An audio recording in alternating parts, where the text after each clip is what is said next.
तुलसी में जल चढ़ाना काफी शुभ माना जाता है। हिंदू मान्यताओं के अनुसार इस पौधे का संबंध मां लक्ष्मी से माना जाता है। ऐसा करने से साधक के घर में सुख समृद्धि का वास बना रहता है। ताज़ा तुलसी में किस दिन जल चढ़ाएं? जल, इन बातों का रखें खास ख्याल। तुलसी में जल चढ़ाना काफी शुभ माना जाता है।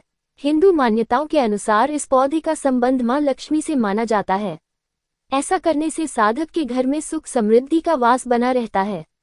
ऐसे में चलिए जानते हैं कि तुलसी पर कब जल चढ़ाना चाहिए और कब नहीं, ताकि आपको तुलसी पूजन का पूर्ण फल प्राप्त हो सके। सनातन धर्म में पूजनीय मानी गई है तुलसी। मां लक्ष्मी से माना जाता है तुलसी का संबंध। जल अर्पित करने से मिलते हैं शुभ परिणाम। धर्म डेस्क, नई दिल्ली। सनातन धर्म में तुलसी के पौधे का विशेष महत्व माना गया है।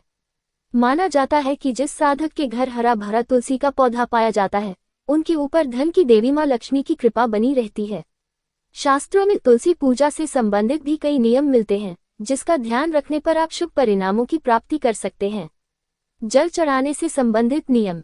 एकादशी, चंद्र ग्रहण, सूर्य ग्रहण और रविवार के दिन तुलसी में जल नहीं चढ़ाना चाहिए और न ही इन तिथियों पर तुलसी के पत्ते तोड़ने चाहिए।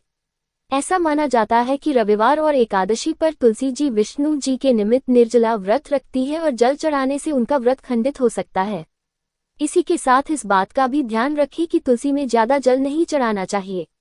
कब चढ़ाना चाहिए जल? तुलसी में जल चढ़ाने के लिए सूर्योदय के समय को सबसे उत्तम माना गया है। आप सूर्योदय से पहले भी तुलसी में जल अर्पित कर सकते हैं। हमेशा स्नान करने के बाद ही तुलसी में जल चढ़ाएं और इसी के बाद भोजन करना चाहिए। जल अर्पित करते समय आपका मुख पूर्व दिशा की ओर होना चाहिए। ऐसा करने से आपको तुलसी पूजन का पूर्ण फल प्राप्त होता है। मनोकामना की पूर्ति करती है मां तुलसी। यहाँ जाने जल चढ़ाने के सही नियम।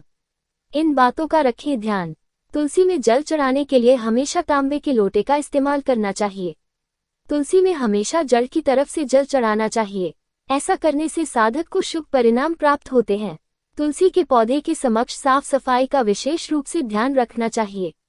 कभी भी जूठे हाथों से तुलसी को स्पर्श न करें, अन्यथा आपको तुलसी पूजन का कोई लाभ नहीं मिलता।